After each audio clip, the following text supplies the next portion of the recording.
사실 지금 보통 취업 비리 또는 채용 비리라고 하면 두 가지 중에 하나입니다. 권력을 가지고 외압을 행사하거나 아니면 돈으로 매수하거나 합니다.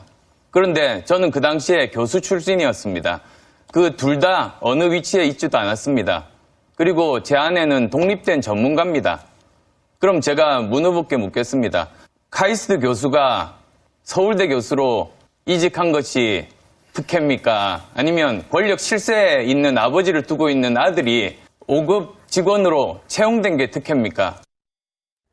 당시 이제 안철수 후보는 문준용 씨의 취업 특혜 논란에 대해서 집요하게 물고 늘어졌고요. 지금 조금 전에 보신 저 화면은 4월이기 때문에 이 증거가 녹취가 조작되기 전의 일입니다만 계속해서 안철수 후보가 저 부분을 파고드니까 결국 이 무리수가 나온 것이 아니냐라는 얘기가 지금 나오고 있거든요. 네, 그렇죠. 안철수 후보가 저 당시에 그러니까 이 일과 관련해서 알았는지 몰랐는지 지금은 확실하지 않습니다.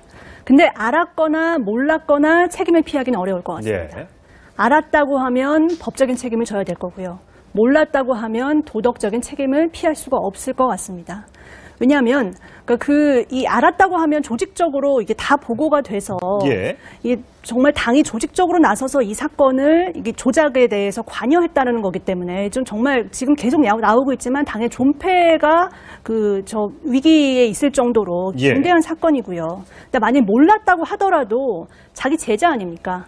제자가 벌인 일이고 이게 전혀 없는 일을 갖고 완전히 만들어낸 조작이기 때문에 이 조작은 사실 예전에 지금까지 나왔던 조작하고는 좀 차원이 다른 것 같습니다. 그렇죠. 그러니까 그냥 나오고 있는 여러 가지 의혹에 대해서 그냥 증거를 하나 덧댄 이런 조작이 아니라 전혀 없는 일에 대해서 처음부터 끝까지 꾸민 일이기 때문에 이것에 대해서 본인을 정말 친했던 사람들, 지인들이 많이 대거 개입을 해서 벌어진 일인데 거기에 대해서 아무리 몰랐다고 하더라도 도덕적인 책임을 피해 나간다? 이것 또한 있을 수 없는 일인 것 같고요. 만약 그렇다고 하더라도 이후에 그럼 당에서의 전혀 뭔가 일을 할 수가 없게 될 겁니다. 그렇기 때문에 책임을 피해 나가는 거는 있을 수 없을 것 같습니다. 그런 측면에서 지금 안 후보는 굉장히 위기에 있다고 보여집니다. 네, 일단 지금 검찰이 이유미 씨를 체포했고요. 구속영장을 청구할 것으로 보이고 오늘 오전에는 이유미 씨 자택과 이준서 전 최고위원의 자택까지 압수수색을 했어요. 네, 검사 출신이신데 수사가 어디까지 갈 거라고 보십니까? 우선은 이유미 당원이 긴급 체포되기 전에 지인들에게 내가 혼자 독단적으로 꾸민 일이 아니다라는 취지를 알렸기 때문에 그 윗선에 대한 수사가 계속 진행될 것으로 보입니다. 일단은 이준서 전 최고위원에 대한 수사는 피할 도리가 없을 것 같고요. 당시 저 의혹을 공개적으로 이제 기자회견을 통해서 발표한 사람이 김인원 국민의당 당시 공명선거 추진단 부단장이었고 그렇죠. 그리고 그때 단장이 이용주 국회의원이었거든요. 검사 출신이죠.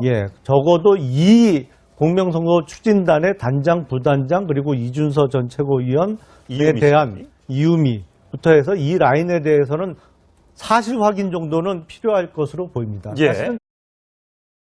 사실 지금 보통 취업 비리 또는 채용 비리라고 하면 두 가지 중에 하나입니다. 권력을 가지고 외압을 행사하거나 아니면 돈으로 매수하거나 합니다. 그런데 저는 그 당시에 교수 출신이었습니다. 그 둘 다 어느 위치에 있지도 않았습니다. 그리고 제 아내는 독립된 전문가입니다. 그럼 제가 문 후보께 묻겠습니다. 카이스트 교수가 서울대 교수로 이직한 것이 특혜입니까? 아니면 권력 실세에 있는 아버지를 두고 있는 아들이 5급 직원으로 채용된 게 특혜입니까? 당시 이제 안철수 후보는 문준용 씨의 취업 특혜 논란에 대해서 집요하게 물고 늘어졌고요. 지금 조금 전에 보신 저 화면은 4월이기 때문에 이 증거가 녹취가 조작되기 전의 일입니다만 계속해서 안철수 후보가 저 부분을 파고드니까 결국 이 무리수가 나온 것이 아니냐라는 얘기가 지금 나오고 있거든요. 네, 그렇죠.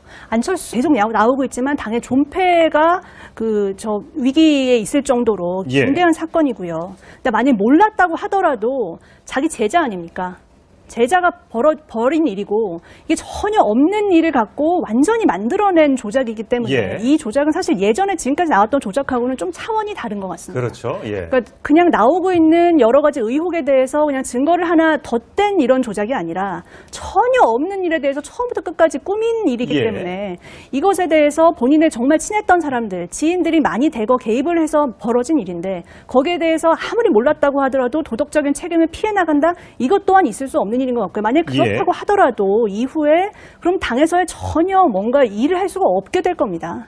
그렇기 때문에 책임을 피해 나가는 것은 있을 수 없을 것 같습니다. 그런 측면에서 지금 안 후보는 굉장히 위기에 있다고 보여집니다. 네, 예. 일단 지금 검찰이 이유미 씨를 체포했고요. 구속영장을 청구할 것으로 보이고 오늘 오전에는 이유미 씨 자택과 이준서 전 후보가 저 당시에 그러니까 이 일과 관련해서 알았는지 몰랐는지 지금은 확실하지 않습니다.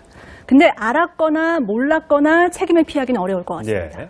알았다고 하면 법적인 책임을 져야 될 거고요. 몰랐다고 하면 도덕적인 책임을 피할 수가 없을 것 같습니다. 왜냐하면 이 알았다고 하면 조직적으로 이게 다 보고가 돼서 예. 이게 정말 당이 조직적으로 나서서 이 사건을 이게 조작에 대해서 관여했다는 거기 때문에 좀 정말 지금